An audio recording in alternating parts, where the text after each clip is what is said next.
How many parents right now have kids that they don't want that go into the system?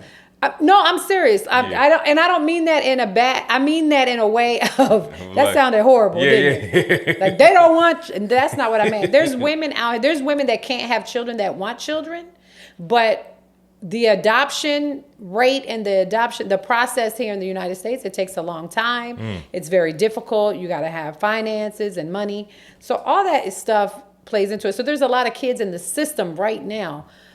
If we have parents or mothers that are forced to have children and they're not good mothers and they're not ready to be mothers, you're pushing them to fail. Yeah.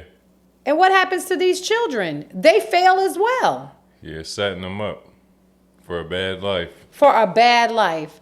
Because, I do feel like a woman should definitely consider a man's opinion if she gets pregnant and he doesn't want the baby. I really think that his feelings should be considered because you're not going to be the only one raising a child. That's unfair to a man. If a man comes to you and says, if a woman comes and says, I'm pregnant, and you don't want the baby, you should be able to say, I'm sorry, but I ain't ready. I don't want the baby. And she should get an abortion.